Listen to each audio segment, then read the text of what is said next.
Ok, aula de número 1, 1 de Samuel.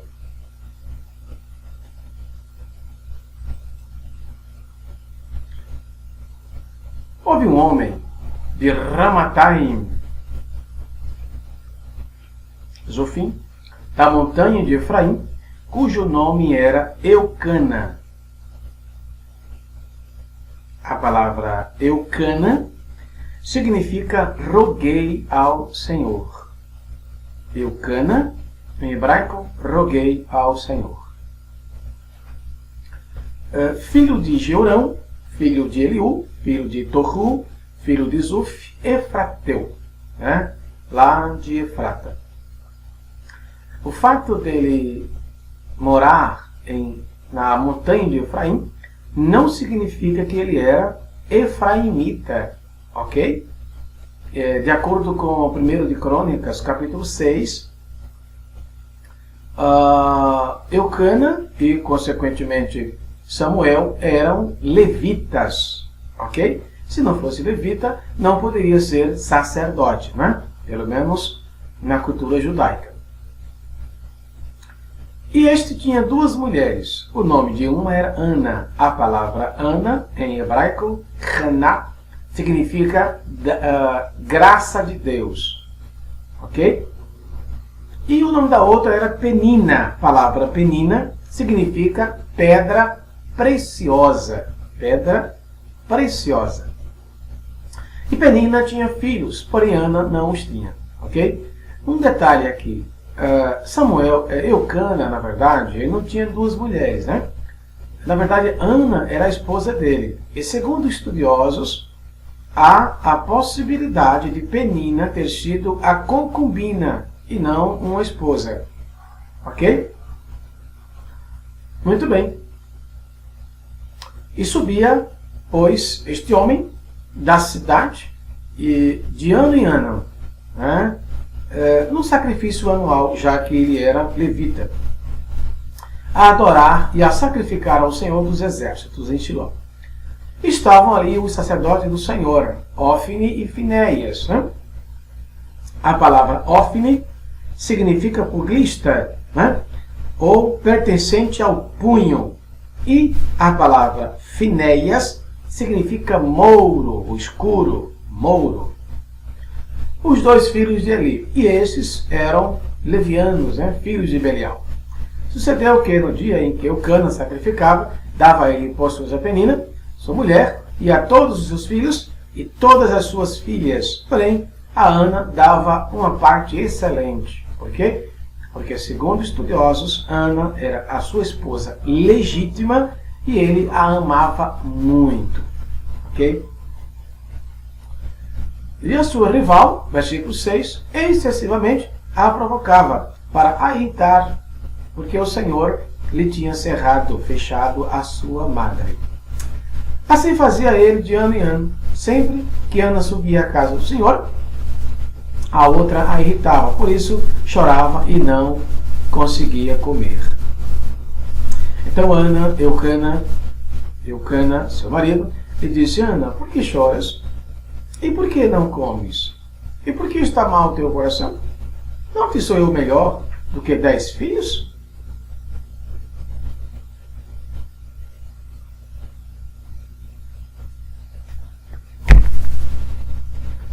Ok. Isso é uma prova do quanto ele a amava, né? Então Ana levantou-se depois que comeram e beberam em Siló, e Eli, sacerdote, estava assentado numa cadeira junto a um pilar do templo do Senhor. Um detalhe, não existia templo do Senhor, ok? O templo foi construído na época de Salomão, portanto, no ano 900 a.C. O templo do Senhor aqui é uma alusão ao tabernáculo. Ela, pois, com amargura de alma, orou ao Senhor. Amargura de alma. Né? Que oração maravilhosa, né, irmãos? Amargura de alma. E chorou abundantemente. Prova de uma grande oração. E fez um voto. E voto é bíblico, né? Ela fez um voto.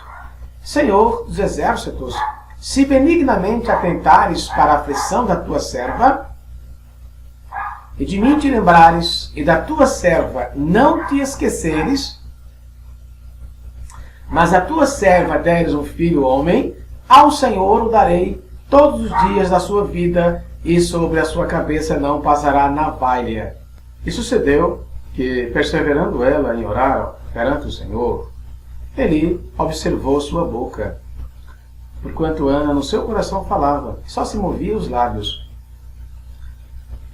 Ele teve por embriagada. Veja aí um sacerdote sem direção de Deus, né?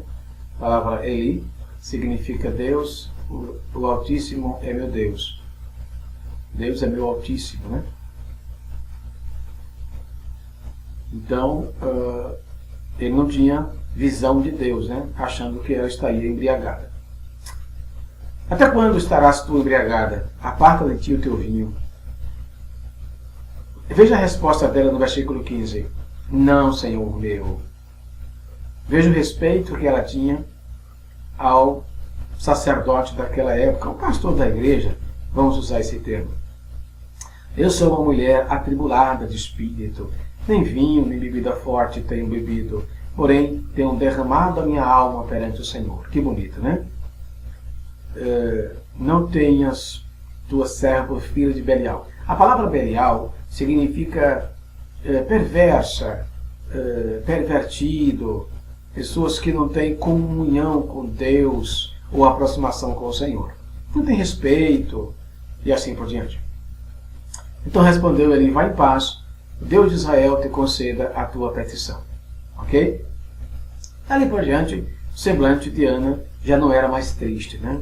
Parece que ela tenha ouvido alguma coisa da parte de Deus. Levantando-se de madrugada, e adoraram perante o Senhor, e voltaram e chegaram à sua casa em Ramá, e Eucana conheceu Ana, sua mulher. Conheceu aqui no sentido de relação sexual. E Deus se lembrou, né?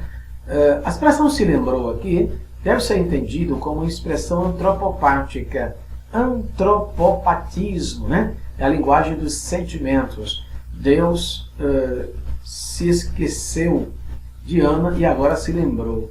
No sentido humano, Deus não esquece de nada, né? Ele é onisciente, onipotente, sabe de tudo, ok? Então não esquece de nada, que é uma força de expressão. Sucedeu que, passado algum tempo, não sabemos quanto tempo, Ana concebeu e deu à luz, o qual chamou de Shemuel. A palavra Shemuel significa Deus está ouvindo, né? Subiu aquele homem, Eucana, com toda a sua casa, a oferecer ao Senhor o sacrifício anual e a cumprir o seu voto, né? E Eucana ali foi cumprir o voto. Porém, Ana não subiu, mas disse a seu marido, quando o menino for desmamado, né?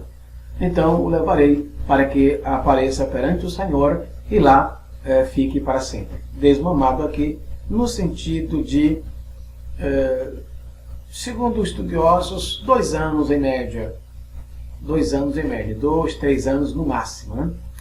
E Eucana, seu marido, lhe disse, faze o que bem te parecer aos teus olhos.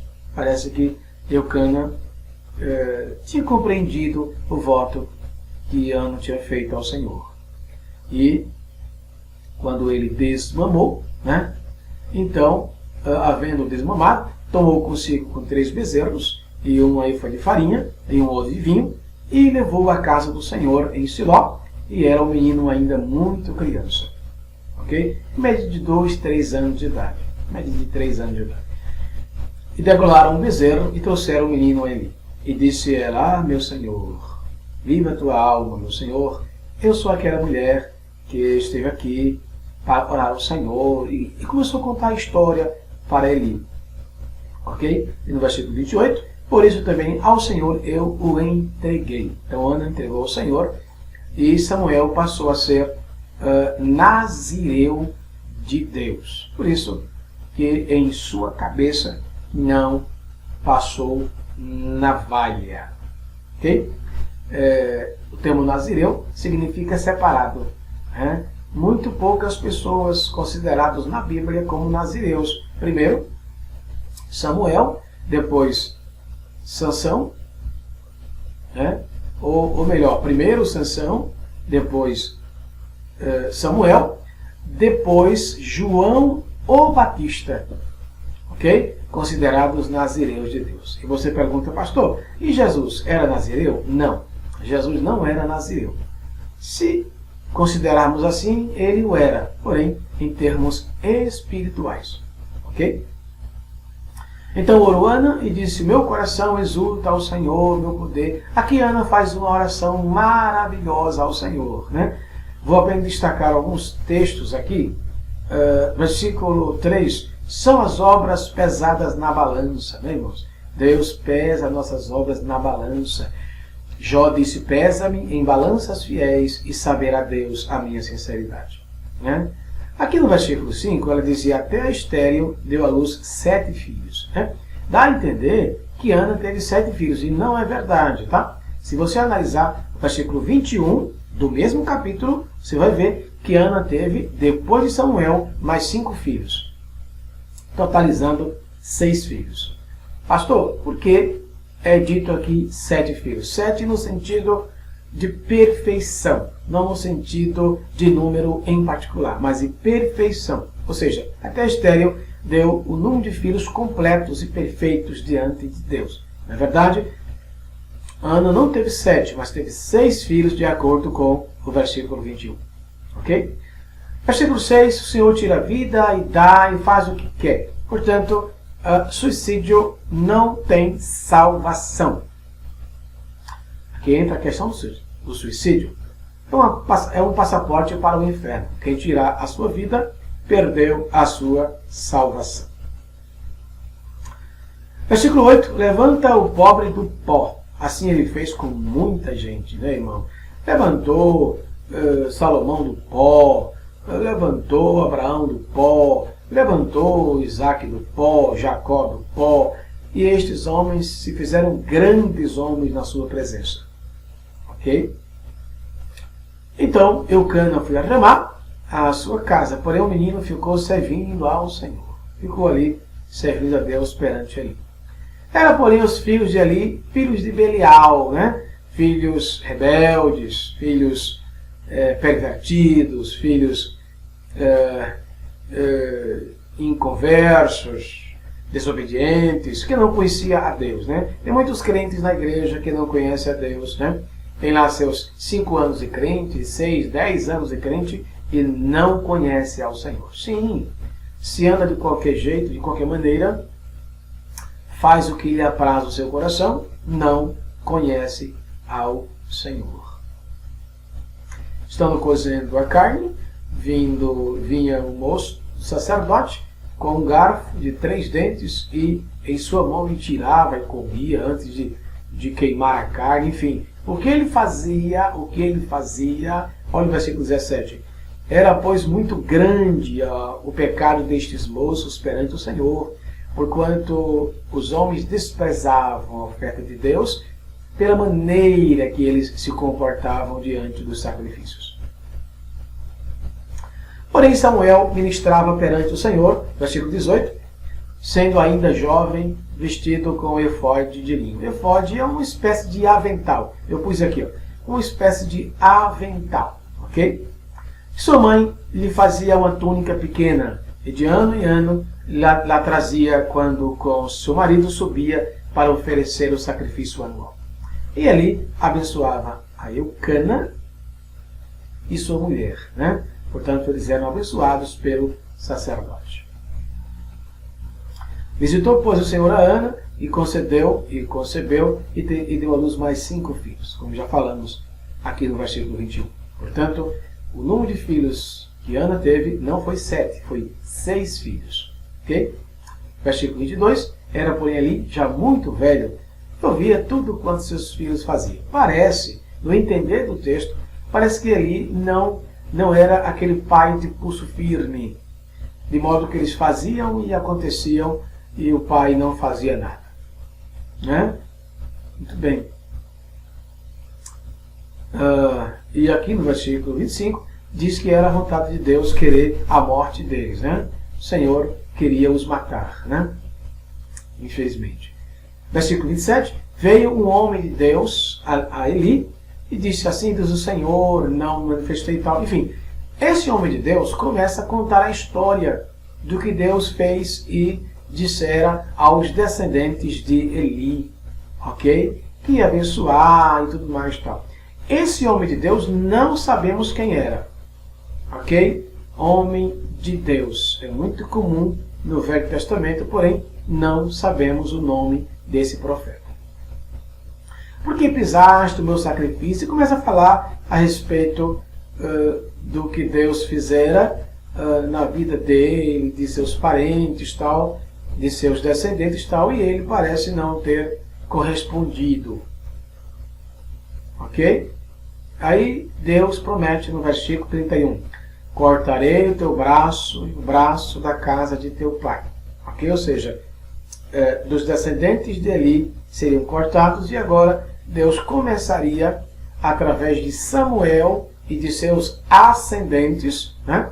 De seus ascendentes, ou seja, perdão, de seus descendentes, porque aqui em cima está falando de Eli e de seus ascendentes, ok? E aqui Samuel e de seus descendentes.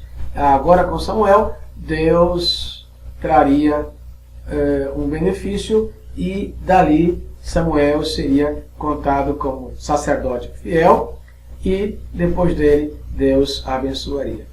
Ok? Aqui, meus queridos, terminamos nossa primeira aula do livro 1 de Samuel. Ok? Fiquem todos com Deus. Até a próxima aula. Shalom!